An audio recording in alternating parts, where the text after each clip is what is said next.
and their good vibes all the way through to right now. That fatigue will come into play, as well as their experience and expertise in these situations, and it's about to kick off. Let's see who takes this one home.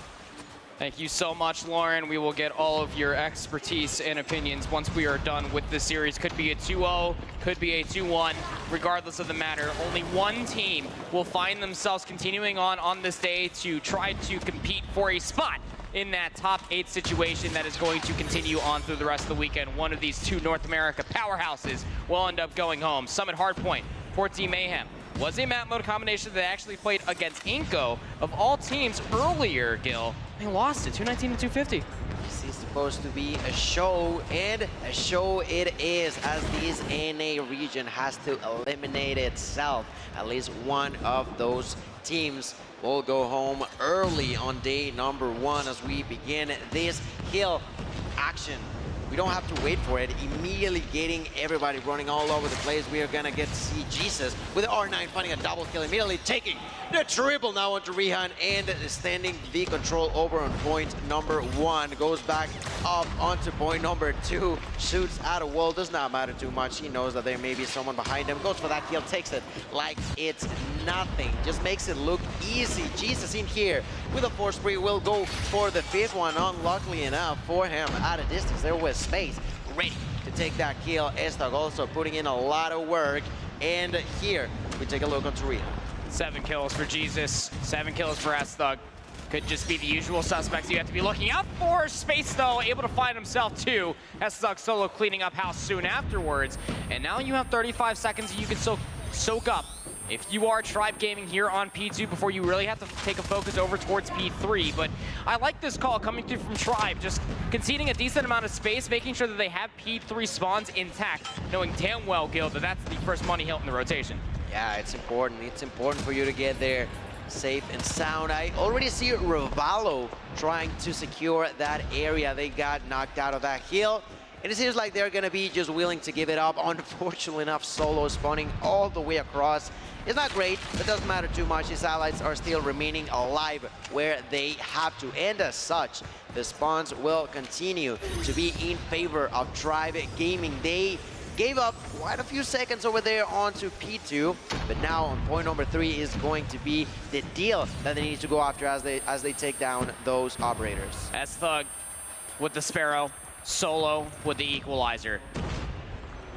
Prematurely popped. I mean, look, Team Mayhem were at least coming right out from P1, but yeah, no, it absolutely is worth, because I mean, it's space that you have to respect if you are Team Mayhem before you could just start willy-nilly working your way inside of the ski lift here for P3. And by the time that you finally amount your attack through the point, the bait and switch is at the 30-second mark here for P3. Raph, though, able to slide his way on in, finds himself 3. Jesus is able to at least clean up more. Raph finds 4. That is the 5th player taken down. Estog calling in the Predator missile. Might not amount much to anything whatsoever. These teams just feel so equally matched, as you have Tribe with those close spawns in the back still. Gotta love to see it. Gotta love to see it, man. Maybe they didn't take as many points as they would have liked, but that play from Raph, just chef's kiss, was a masterpiece to watch. And now it is going to be Mayhem, the one who rotates first over onto point number 4. But let's see for how long they can actually hold into their advantage, as Jesus is now the one with the Sparrow, ends up killing himself on accident. That's so unfortunate, but not the end of the road, because they got the Annihilator by Kings and the Equalizer by Raph. Kings also down. Rehan finds a double. Raph bites the dust, and that is going to be the clean push towards the side from Tribe as they get inside a triple, a quadra kill with that war machine in favor of Tribe. I mean, you needed that. If you are Tribe, you already work your way back in, shut down a handful of operators for Team Mayhem, and Space is picking things right back up with a 2-piece of his own. Now Tribe, about to be over 100 points. They put in the hard work to be able to break inside of what was a absolutely stellar setup for Team Mayhem. They had operators to keep them at bay, Gil, but it didn't amount to anything whatsoever, also clearing away at the back. what a fantastic P3 and P4 rotation coming through from Tribe. They're going to have themselves about a 40-plus point lead going into the second set. Amazing way of playing there for the side of Tribe. Space just making it rain with the DRH. That's right, yet another weapon joining the fun there with the Blood Rose going to make an appearance here tonight. We're back onto the P1 reset here. Rehan tries to get inside, receiving a lot of damage, and at a distance gets knocked by none other than Kings. Then Cartels, double kill, and that is cleaning the area up for Mayhem. They gotta be cautious. There's gonna be at least 2 players joining the point at the same time. They take them down like it's nothing. Mayhem now overcoming the trouble from the past, are only 20 seconds behind the opponents. Plenty of time in this heal, and the control still seemingly going in favor of in favor of Mayhem. Gets broken yet again in the hands of a shotgun, man. Yep, Solo putting in the work. Finds himself 3 around P1, and albeit Mayhem were at least able to answer back with a decent amount of time off of P1, it's still Tribe with that leader's advantage, breaking back in, trying to keep things scrappy, and they still have a handful of resources that they can tap into. Space still has a Predator missile, S-Thug still has his operator should they want to use it, and now Solo is currently working on a spree of his own, up to 17 total eliminations. Tribe Gaming looking pretty damn good as far as the summit is concerned. Smoke will blossom out around bottom P2, trying to find themselves a little bit of an advantage, but Rehan kind of dip, dive, ducking and dodging around the corner, has some assistance, at least looking for more. It's Cartels to take him down, but Rehan, Rabalo, excuse me, right there to answer back in kind. Wonderfully done for Tribe Gaming for a multitude of reasons, Gil. There's 35 seconds remaining on P2, but look at the side of the map that Tribe currently possess.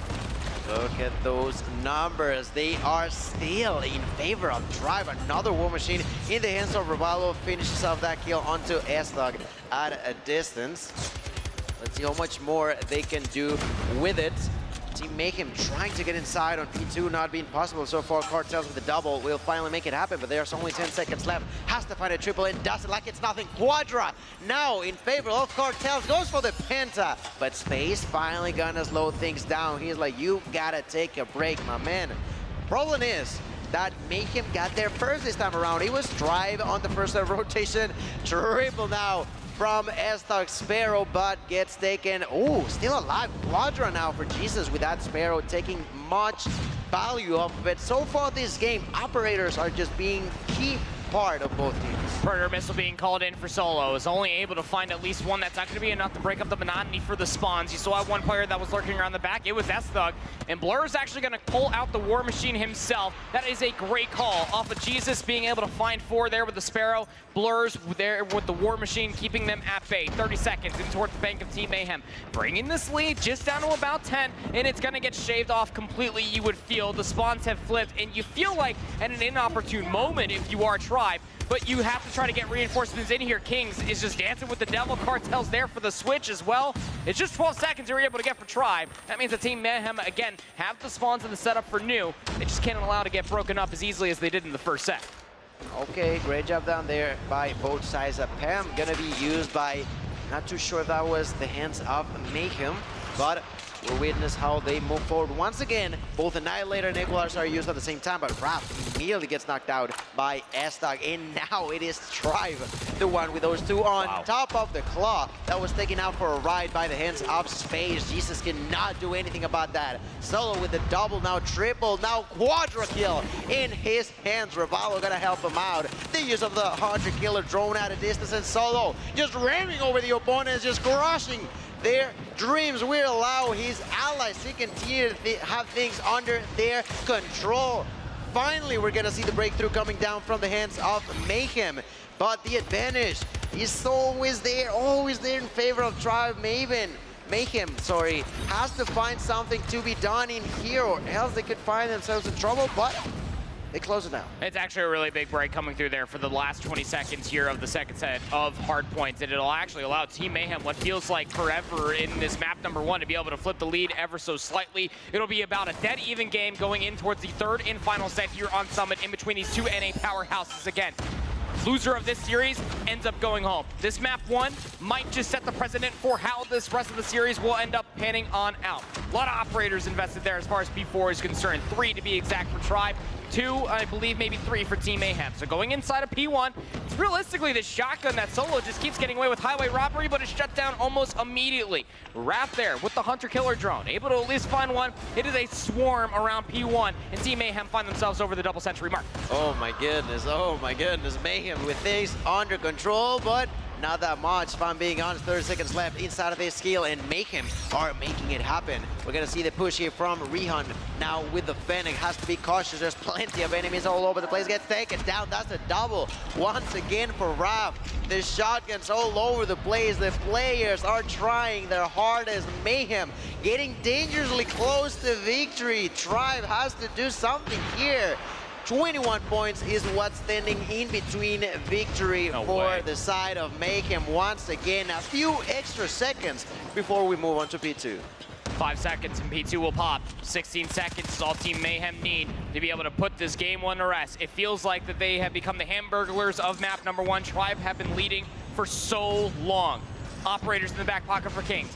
A Sparrow being popped for Jesus as well. S-Thug also pulling out a Sparrow, but it's Jesus who gets the better of Raballo. The kills might swing in any which direction. It's a pinstripe kill feed, but numbers are subsiding around P2. 243 to 202. S-Thug is able to find 2. Solo calls in the Predator missile. Can it find any value? It might not have to, because S-Thug and Raballo are able to find 2, but Raph and Jesus work their way inside the hill for yet another break. 247, 248. The Annihilator pulled out for Kings, and it kept Tribe at bay. Team Mayhem get the job done. They take map number 1. Definitely nothing to bat an eyelash at, but on the other side, a lot of good sharing of the legwork coming through there between Jesus Cartels and Kings. Yeah, and those 2 minutes 14 seconds for Jesus were really clean. We heard how he's the IGL, but he's not only calling the